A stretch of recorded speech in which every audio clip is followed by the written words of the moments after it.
Hello and welcome, family, to another episode of Wake Up Africa. My name is Dr. Mumbi Saraki. How you doing? How's everything going? I really do pray that you are well in all your ways, family, and that you're moving into living life truly on your own terms. We really want to thank every single person that is subscribed to the channel. Go ahead and subscribe if you haven't already.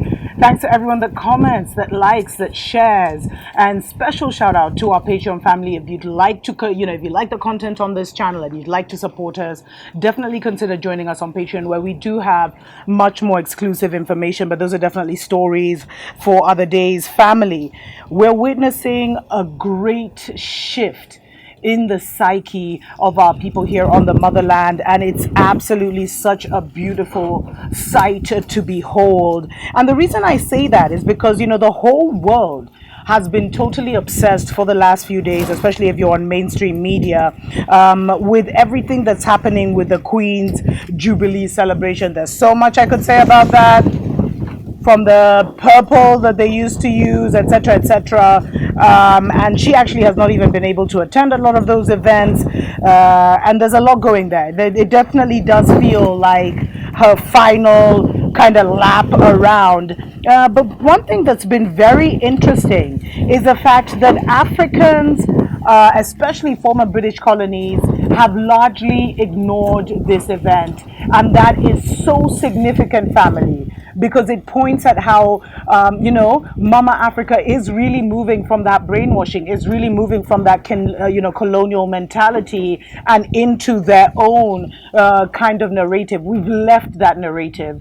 This is very different from when Meghan and Harry were getting married. There were a lot of different events. People even had receptions at like posh hotels and paid like crazy amounts, from $100 to $1,000, to attend the Meghan and Harry, virtual reception. Madness. And that was just a few years ago, family. And there was a lot of disappointment in how that went down and what was happening. And it showed that, especially former colonies, sorry, family, there's so much wind, especially former colonies were so addicted to the royal family narrative, to the British narrative. But this time around, with this, is it her 75th year or whatever it is, the Golden Jubilee or whatever, a lot of Africans have had the attitude of, we've got other things to worry about. And so there's been very little coverage of it. And it's kind of met, I'm reading from this British newspaper called The Guardian, and they said that, the Jubilee Festival was met with a muted response in much of sub-Saharan Africa, with many commentators evoking the troubled history of the British Empire, London's diminished influence, and the distraction of deepening economic problems on the continent to explain the apparent apathy. And that is a huge shift in narrative, and the narrative is everything, family. So here on the motherland, at least we have something to celebrate. We can see that some progress has been made, and they said,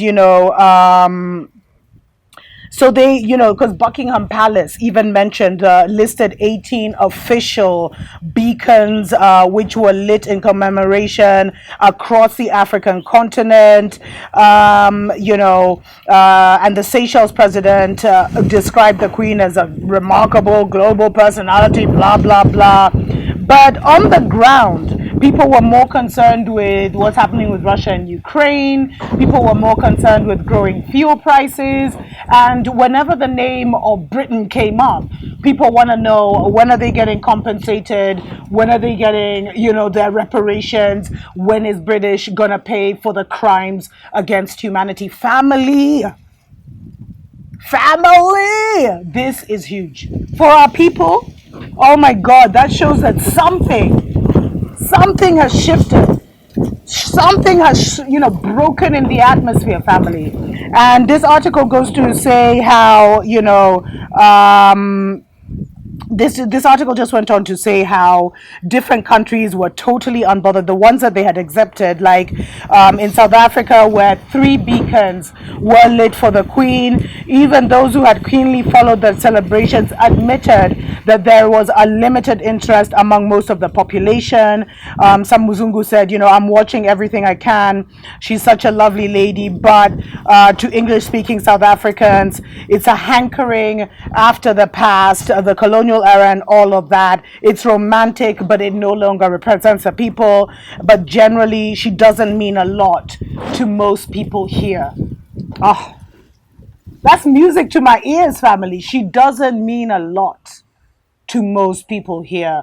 And as she winds down her reign, we can really, really say and see that in the narrative of Africa, Babylon has fallen. Britain, the narrative of how they came here as saviors, is totally now changing to how they came here as exploiters, and that is such a beautiful thing to see. And a lot of people that said, some people were saying, all of that was a long time ago. I don't know what it is. It has to do with us now. When people were being asked, what do you think of the Queen's Jubilee? They're like, dude, I mean, is she giving us money back?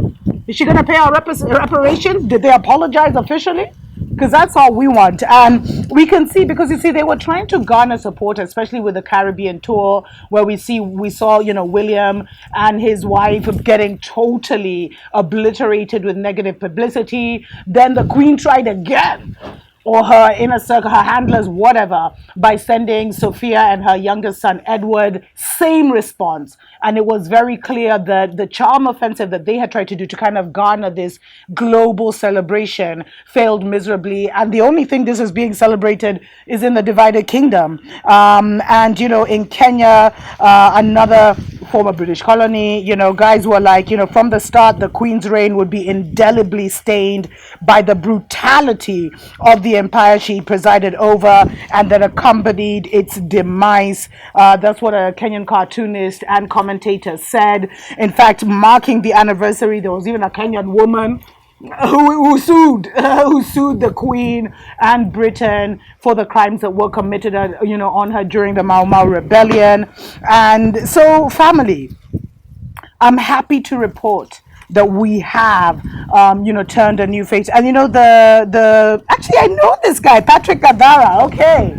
I actually follow him on Twitter. He was like, to this day, the Queen has never publicly admitted, let alone apologize for the oppression, torture, dehumanization, and dispossession visited upon the people in the colony of Kenya before and after she acceded to the throne.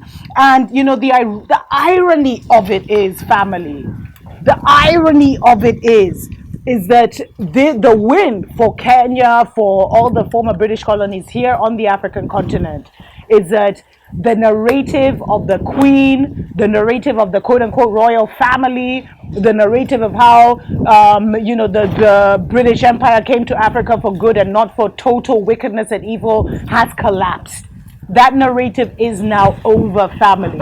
And it's time for us to tell our children the truth. If you are in some elite family, if you're in some middle class family and you are still celebrating the Queen, please stop doing such an injustice to your children. Tell the children the truth, family. It's a new day on the motherland. And we are a new breed of African.